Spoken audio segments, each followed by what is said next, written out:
Welcome to The Truth. We're coming to you today from our brand new studio. And we are so honored to have a very special guest as our first guest in our new studio today. He is actually a Boy Scout. No, I said that wrong. He is an Eagle Scout and has dedicated his life to public service. Welcome, Governor Scott Walker. What an honor to have you on The Truth today. Well, thank you. Yeah, once an eagle, always an eagle. So tell us what I know. And I always admired Eagle Scouts when I was growing up. I was a Boy Scout for a short period of time. I looked at the criteria for an Eagle Scout and I said, it's not going to happen. As much as I would have. Now I really regret not having put forth the effort, but I admire you for having done so. And I also really admire and I don't suck up to our guests. You can ask Anthony. We are the truth. Yeah, and sure. So if I don't like a position that a guest has, I'm not shy about asking them about it. And I don't pander to our guests, but I will just tell you that I have been an admirer of yours for a real long time for a whole variety of reasons, which we will get into here shortly. And so it really is a privilege to have you here. So tell our audience what brings you to Palm Beach. I know that's awfully tough duty. Right, yeah, particularly when you're from Wisconsin this time of year.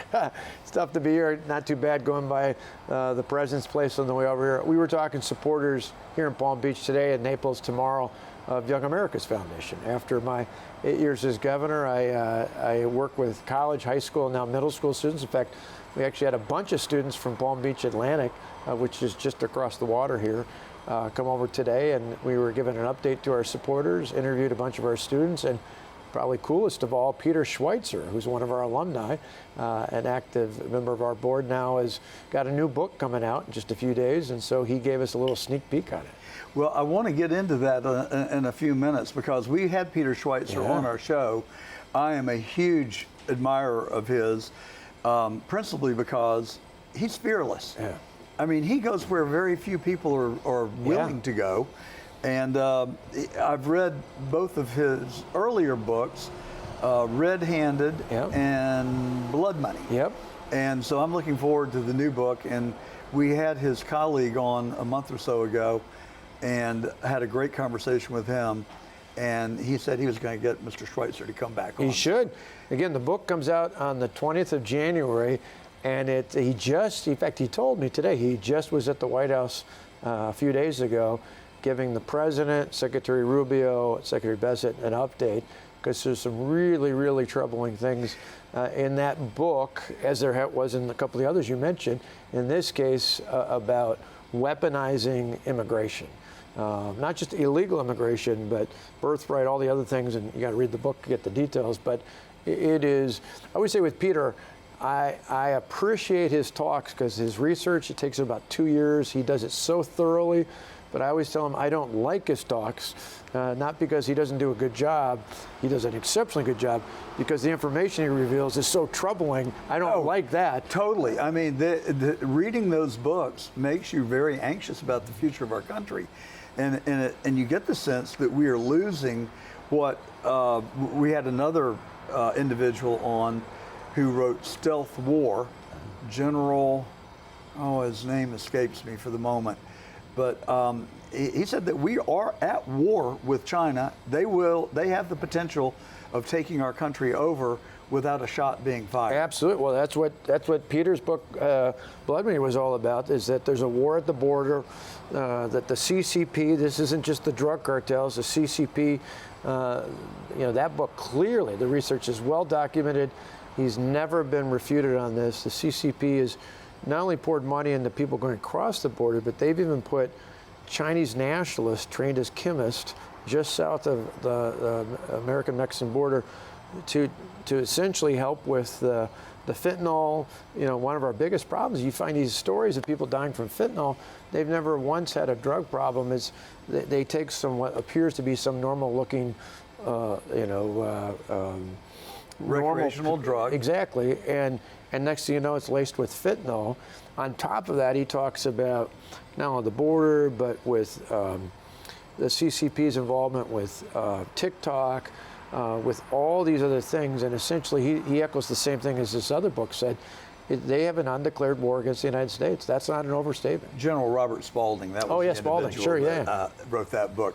Well, in addition to the things that you just said, I've read through other sources that when Biden had the gates wide open and said, come on in, that 150,000 Chinese fit military-aged men have come across that southern border and are living somewhere in these United States today. It Now, is troubling in three regards. The CCP, it's to China.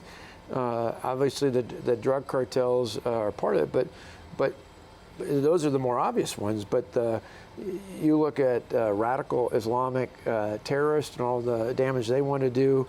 You look at China, and you look at just the Mexican government. I mean, the pure intent that they have to really undermine the United States. There are all sorts of problems, and Biden's floodgates, and obviously part of it's political. I mean, think about it. Biden's own Department of Homeland Security, and a report put out, I believe it was in 2022, so well after Trump, well before his term now, Department of Homeland Security under Biden, so not some conservative entity at all at that time, documented 2.6 was their estimate, 2.6 million illegal migrants, illegal aliens in California alone. Do you think it was a coincidence that when the federal government went in, when the president sent ICE and others in earlier this past year into Los Angeles and Los Angeles County, that there was this massive ruckus from the mayor, from the governor, from all sorts of really orchestrated and organized protest? It was, people say it's about them voting. It's not even about voting. It's about if you have 2.6 million people there illegally and you take those folks just out of California alone, that alone could be the difference in the majority of the House. Because even if they're not voting, they get included in the count. Census. Exactly. The census count for not only congressional districts, aid to the state of California, all those things are about raw political power. And that's why they're pushing back so hard. Well, I do think there's a cause for optimism on the horizon. The Supreme Court has a case pending before it right now that is dissecting or looking at Section 2 of the Voting Rights Act. Right. And that challenge says that you can no longer gerrymander based on race. And there's a sense of hope that maybe the Supreme Court will say, right for 1962, right, wrong for 2026. Right, because the problem today isn't about being for or against different ethnic minorities. The issue today is they should be equal in size. So whether it's an aldermanic district, county board, congressional, state legislative, equal in size, ideally, based within a community, not these weird examples you see in Illinois. That's why it was ironic when the Texas liberals left. They went, one of the places they ended up in was Illinois, the most gerrymandered state in the country, where anybody, you just look, it's this little petri dish full of a virus growing there versus, compact districts, rural, suburban, urban should all be represented by different folks because they're not the same areas. Well, you've got places in the country like New England where there's 40% of the population is Republican. Yeah.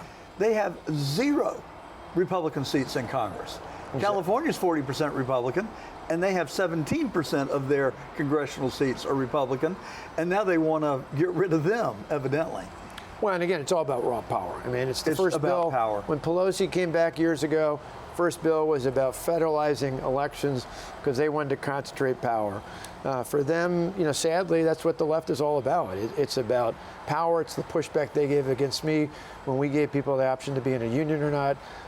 They would have sold their workers out, their members out for anything as long as they got the cash for the payments, the automatic dues deductions. You see the same things through in all this. It's all about power. It's not about lowering costs. It's not making life better. It's all about concentrating power in the hands of the elite. Well, you did great things when you were governor of Wisconsin. You went in, I believe I read this correctly, that you opposed a Democrat in a traditionally Democratic district to win your first political race in, is it the city council of?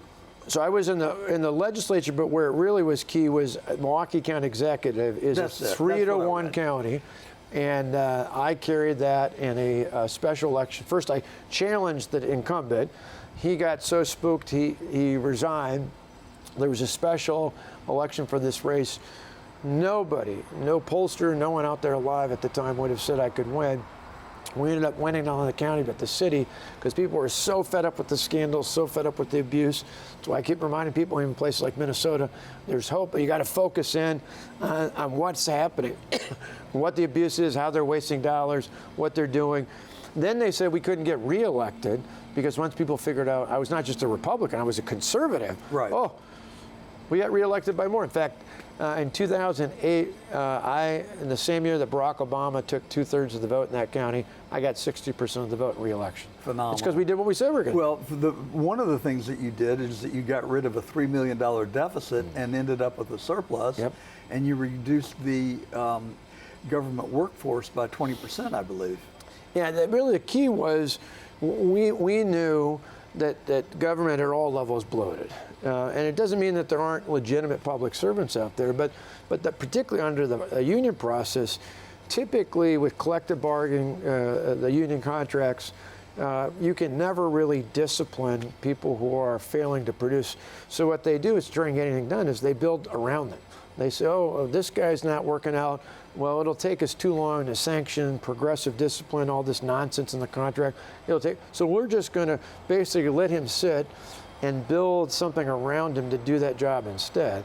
Well, we knew there were cases like that if we made it more efficient, more effective, more accountable, that we could reduce the workforce, maintain, or in some cases increase the quality. When it came to things like the teachers union, we even freed up more money, for example, the union contracts, by bidding out things like health insurance, saving millions of dollars, money to go right back in the classroom. Well, you took some really courageous stances when you became governor. You were ardently pro-life, and you brought budget discipline. You put teachers on an accountability standard where you evaluated them based on their students' performance on standardized tests. Now, there's a novel idea for you. And so when you look back on it, you won 2 terms, and you were very popular. And then your third try, you lost by 1%. Yeah. Do you blame the teachers?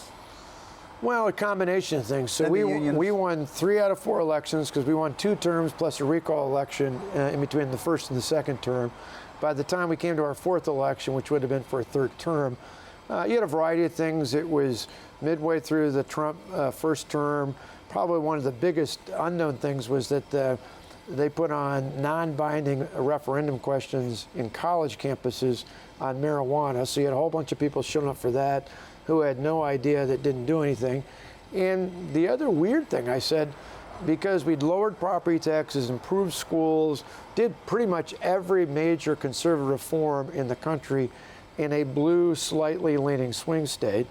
I think my last week or two, someone in the media asked what I thought about that. I said, I might have reformed myself out of a job, in the sense that all the things that needed to happen, we actually did, even in a state that historically isn't Republican. And so my hope is that Wisconsin will go back to that tradition. Sadly, the last 2 elections for governor and others like that have gone the liberal way.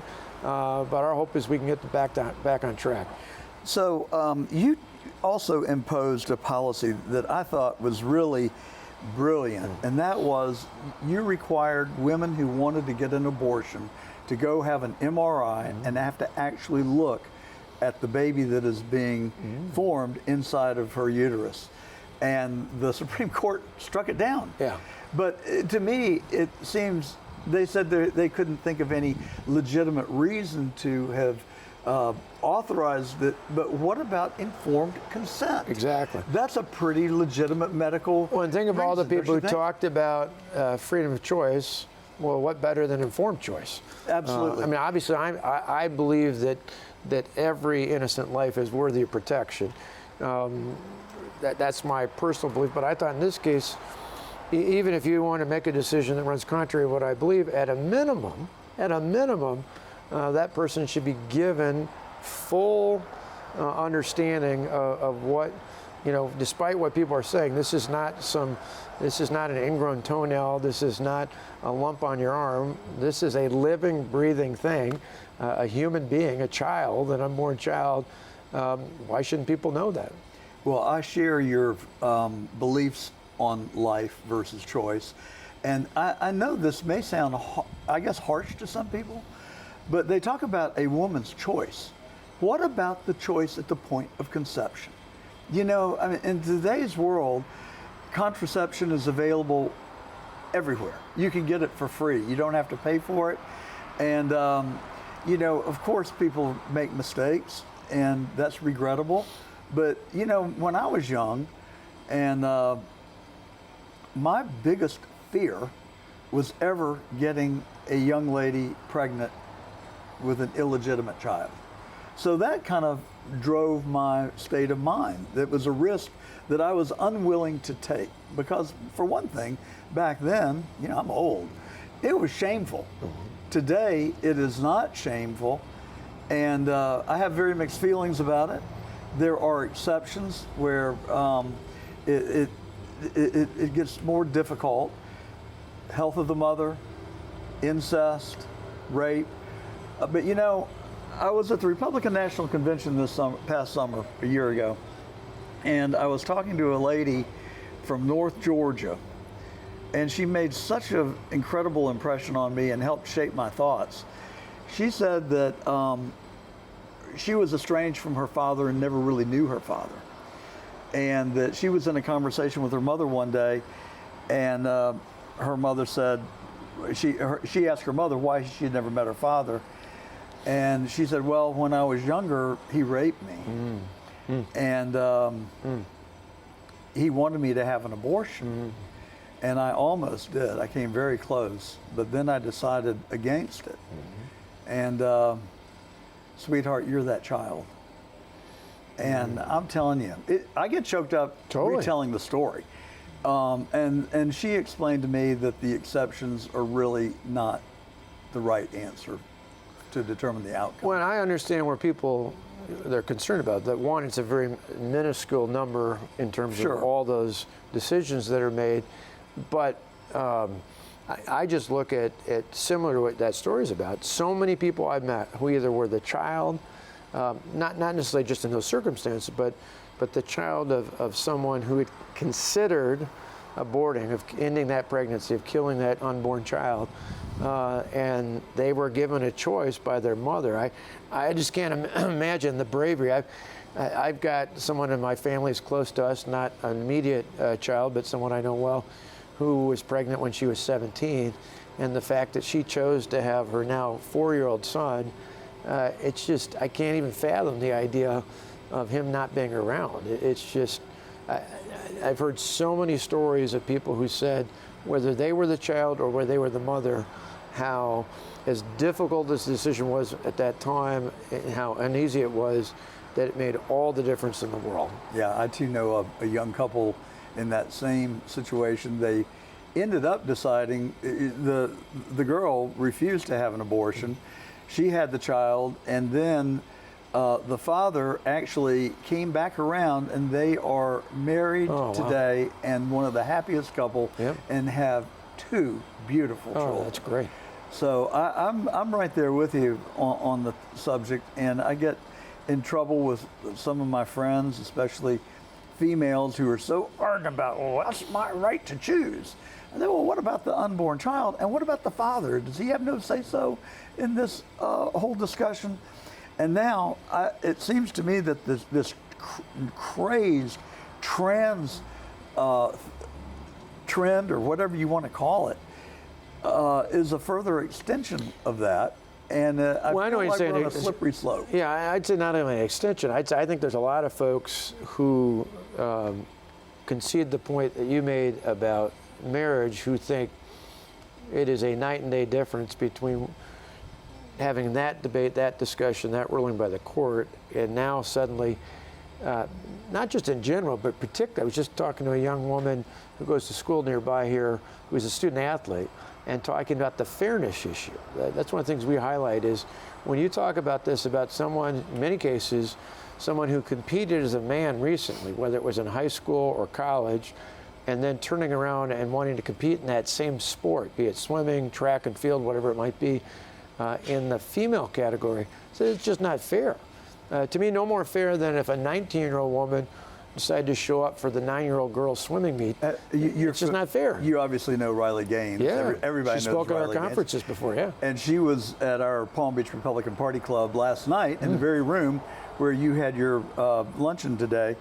And she explained that she was on the platform about to dive into the water. This was a NCAA competition that was a kind of a trial to go to the Olympics, which was her life dream. And she jumped up on the platform and she looked next to her, and there was a dude that was 6'3", and in a woman's bathing suit. She said her first reaction was repulsion, and her second reaction was, "You mean I've got to swim against him?" Right. They finished that race tied, which never happens in swimming, according to Riley. They both touched the wall at the exact 100th second, and it was a tie. You know what the NCAA said? There's only one trophy. We don't recognize ties. We're giving it to the man because of optics. What is wrong with the NCAA? Well, it's just, overall, I mean, you saw even in the Olympics, remember a couple of years ago in boxing, where a woman almost got killed by someone who was... What about the women's arm act? The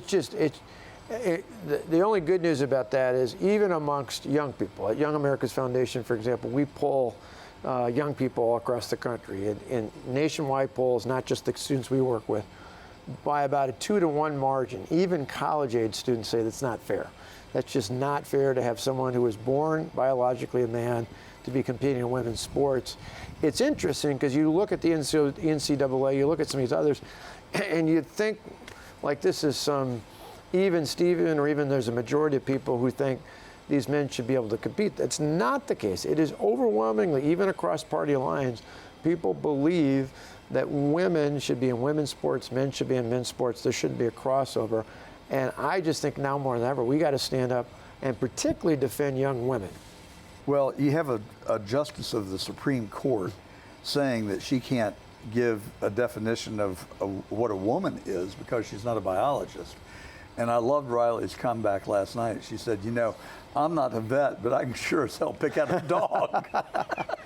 Well, and for all of us who, I think very few of us were experts in every element of science, but that was one of the basics. Yeah. Male, female. Right. It's really not that the genes hard. are out there, right? If you didn't get that, you probably weren't graduating from high school. Well, I hate the division that we have in this country. And, you know, ever since Bush v. Gore, it is flagrantly obvious that we are split right down the middle. And people talk about it being liberals versus conservatives, Democrats versus Republicans, black versus white, gays versus straights, all these different divisions. I tend to blame our leaders for a lot of that because I think that they engage in rhetoric, not you, but other people engage in rhetoric that appeal to the worst among us. Mm-hmm. And so it has the effect of stirring up their base, which I think is very destructive. But I wonder if there's a possibility that we could start a dialogue in this country and just ask the question, on what can we agree? And that seems like a good place to start. Fundamental fairness. Can we agree on a woman? Well, and here's a good example. And a man. Campus, on campuses. Now, again, Young America's Foundation, YF.org, if people are interested. We do college, high school, middle school. We've had speakers with big names like Ben Shapiro, Ben Carson, Lieutenant Colonel Ellen West, others like that. We have a format that we've been using for years that not only was Charlie Kirk using, but literally using the day he was assassinated, which was to go on a campus, to actually engage in a dialogue, here's the key, to listen to people that you disagree with. Mm-hmm. That to me was one of the harshest things, because even though he was involved with Turning Point, there were students, whether they were on Turning Point, College Republicans, Young America's Foundation, whatever it might be, who knew Charlie because of podcasts, because of viral, and were particularly traumatized because it was on a college campus. What's remarkable about there should have been massive across the board, across party lines, outrage as to what happened there, because it happened not only on a college campus. He was doing what a number of our speakers do, and that is engaging in a dialogue where you actually listen. It's one of the things somebody asked me recently, a young person said, well, you know, how do I make my point not only on campus, but the people I live with or work with? I said, well, try listening. Doesn't mean you have to agree with them, but listen to what they say. You might actually find a few things you agree on, and even if you don't, your argument, your case, maybe not to them, but to everybody else watching and listening to you, will be better because you actually listened to what they said. You didn't just wait till they were done and spew out your own talking points. You listened to that. And I think that's really key, is all of us need to take a breath and say, not only am I going to say what I believe, I'm going to listen to my neighbor, to my coworker, to my fellow student, whoever it might be, and digest it and think, okay, is there anything in there I might agree on? I can concede that. Surprisingly, in an optimistic way, I look at someone like Senator Fetterman. I don't agree with him on some things, but I've been impressed. I think he's engaged in that kind of dialogue. Honesty. Yeah. He's not always right. There's some things I'm just not going to agree with him on, but he will acknowledge things that should be acknowledged. Well, he was one who said, to his credit, you know, for goodness sakes, Charlie Kirk was killed in cold blood. He's got a wife. He's got children. How can you say these horrible things? I think it's good. You knew Charlie. I knew him well. Charlie grew up in the Chicago area, came up and helped in our recall election. I just seen him at the Brewers and the Cubs played each other at Wrigley Field about a month before his assassination. So Charlie was there with Erica. I had never met his parents before and had a chance to talk to both of his parents. Just salt of the earth, quiet, wonderful people. I didn't know him as well as you do. He came on our show. Oh, yeah. And I would see him a couple of 3 times a year in Palm Beach, really. Sure, yeah. And I first met him when I was running for office in Georgia at the University of Georgia's campus. It was in 2018, when Trump was starting to run or his campaign for 2020. And he was there with Don Jr., 3,000 University of Georgia students in the auditorium waiting for him. Yeah. He was without question the singular smartest living person I ever had the privilege of meeting. And I think the hardest working person. That too. I just was tenacious on it, was driven. Both my kids, who are a year and 2 years younger than him, knew him well, did some projects with him. Just a huge, huge void. But that's a classic example where not just the evil, awful individual who assassinated him, but then to see the response from so many on the left to not even concede how awful that was. I mean, I remember the congresswoman that was shot back in 2011, Representative Giffords in Arizona. Sure. And she's married to the now senator, yeah. The senator. Well, and I spoke out. Is under investigation. Yeah, right. But I spoke out and said that was horrible. It was outrageous. I was governor at the time. I reached out to all 8 members of Congress, 5 Republicans, 3 Democrats at the time, and said, State Patrol, if you need any security, we'll help out. Because it's just a horrible thing. You know, that it doesn't seem to go both ways. It's on what can we agree? Can we agree that political assassination is wrong? 100%. Not only assassination, but violence. Any kind of violence. Speaking violence, of which, totally what do you think when you got Tim Walz and Governor Pritzker and I guess Governor Hochul are either outwardly encouraging civil disobedience or enabling it within their state? Just outrageous. I mean, unconscionable. We had something similar happen with Governor Evers back in 2020. Remember where there was the riots in Kenosha and a good chunk of the downtown burnt down? That was where the infamous CNN caption with the back of the reporter's got a car dealership burning to the ground behind him, and the tagline in front says, "Fiery but mostly peaceful protest." You're like, I can see with my own eyes that's not the case. In those cases, they're really pushing it. in a way that if you disagree, lobby. We got Lobby to like change the law. 5 minutes according to your time frame. Okay, perfect. I promise to get you out of here on time. Let's just hit these really quick. Yeah. Because I really Rapid fire. genuinely want to know your thoughts. Let's play a little game. How about you ranking 1 to 10? 1 is horrible, 10 is excellent. These governors. Pritzker. -10. Waltz. Disqualified. He should be resigned, not just back out. Newsom. Slick, but awful. Performance-wise, again, he's a 0. He's just awful. Hochul. Kid, all talk, no performance. And the likely vice presidential candidate in 2028, Shapiro. You know, I'd give him a 1 because every once in a while he says something reasonable. He's much more like Fetterman on an issue here or there. But again, on performance, he's not getting the job done. Okay, well, that was fun. Now let's have more fun. DeSantis. I think he's a 10. I think if you grade on performance, not necessarily charisma, but if you grade on performance, he gets it done. Kemp. I think Kemp's solid. I'd give him a 9. There may be an issue there, but I give him a -1.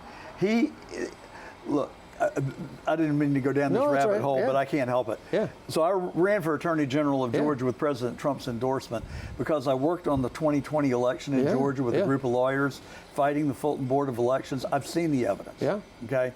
I've talked to the forensic accountants who studied it. I've spoken to 4 eyewitnesses, each who independently saw a pallet full of absentee ballots that had not been touched by the human hand, pristine as they referred to them, that were all scored for Biden, 20,000 of them. Then we learned that there are 170, this is a recent revelation, 170 ballot tapes that were to be signed in the morning saying this is the beginning of the day, signed at the end of the day, and then signed before they're transferred to the Secretary of State with no signatures, no certification. Ergo, Brad Raffensperger, who told us that it was the most secure election in Georgia's history, is now running for governor. But Brian Kemp told my friends that they had looked at it at a fundraising luncheon and they couldn't find anything. Meanwhile, he had gotten a letter from Joe Rossi, who is a retired guy from PepsiCo, as a numbers guy, who wrote him a 30-page letter, which he forwarded to the state elections board saying, we need to look into these things. So I lost all respect for him. And he was a guy that I worked for. I gave him $10,000 of my savings. I raised him $100,000. I had a great breakfast for him in Atlanta with 100 people there. They raised a bunch of money. And he's been on policy. I think he's been a great governor. But that's a litmus test to me. If we can't have honest elections in this country, we're doomed. I agree. I just would say that, but even on that Please. point, but I'd say, for example, on pure land policy, not just on what you can do versus what you can't do, I'd say your Secretary of State, your Attorney General have much more authority to take action in those areas. I'd say and after that happened, even though he got nationwide pressure, he pushed and signed for election integrity reform. He pushed voter ID requirements. He pushed so much so, remember at the time, They took the All-Star game falsely. Yeah. I defended him saying, we did the same thing in Wisconsin. It didn't diminish the vote. It actually increased the vote, but it made sure that elections were easy to vote but hard to cheat. So I look Totally. at... And you introduced voter ID, one of the first governors of any state in the union. So that's why I say with him... I give you a 12. And that's just because I want you to come back. All right. I'm joking. I do give you a 12. I want to become your friend. You were the son of a minister. Yeah. And, you know, a lot of times preachers' kids turn out really bad. They always say the angel or the devil. But I lived across the street from my preacher growing up. We lived across from the parsonage, and Methodist pastors changed about every 10 years. Sure. I knew my minister, I knew his wife, I knew his kids, and I Nice. knew his dogs. And so I feel very comfortable with you, actually, Scott. Governor DeWine.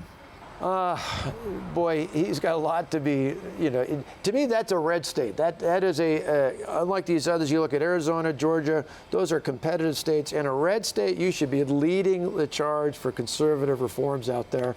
I just think there's a lot lacking that needed to be done. You going to put a number on it? I don't know what the exact, I mean, they've done a few good things. They have got some policy stuff down. But again, just being okay is not good enough when you're in a state that red. I'm with you. All right. That was good. Thank you. Yeah. I appreciate it. Now, how about 2028? Who are the leaders? Oh, today, hands down, is J.D. Vance. 42%, according to the polls. and not just because of name ID. I mean, to me, I would not equate him as George Herbert Walker Bush. I would just say, in comparison, Reagan, 2 terms, Bush, because Americans, not just Republicans, said, hey, we like this. We want more of this. And so they elected Bush after Reagan. I think Bush let them down. I don't see J.D. Vance doing that. But I think if things are on the right track at the end of this second Trump term, it is J.D. Vance's, not that it's by acclamation. Who's but second place? Well, I think voters would love to see a ticket with someone like Marco Rubio, maybe some of the other governors. Well, I out there. meant second in the stack rankings, then we'll go to the second. Oh, I actually think if J.D. Vance, assuming the economy, I mean, you saw Glenn Youngkin the other day. People thought he might run. I don't think much of anything else anybody else gets in the race. Great guy. If the economy is strong, if the country's going the right direction, particularly if we retain the House in this next midterm election, I just don't see anyone seriously challenging J.D. Vance. Well, surprisingly to me, in the polls, Don Jr. polls at 22%. I like Don Jr. a lot. I think a lot of it, though, is name ID, and they want more of the good, what they've got. I think you get that with Vance. I'd love to see Vance and Rubio, for example, on the ticket. I think there's some others. Someday I'd love to see Sarah Sanders. I think she's doing a fabulous job in Arkansas. She was a wonderful part of the Trump administration.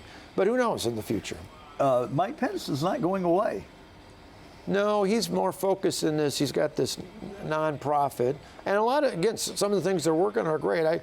I agree with on some of those things. And other things, I wish they'd just stay focused. But there's a lot of good people that have gone over to that group. So what would be the number one issue in your mind for 2028? Well, I still think it's cost of living. Totally. I mean, and we see it with young people, almost 2 to 1 over the next closest issue, just with those under 30. I got to believe that's equally as true with people across the board. It's why, in my opinion, humble opinion, why President Trump was elected again. And I'd say cost of living more than just the economy.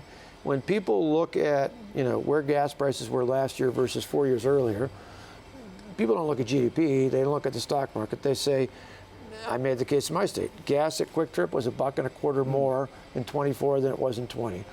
Groceries could get me 1 cart for what I could get 2 carts 4 years earlier. My kids, one of them had just built a house with his wife.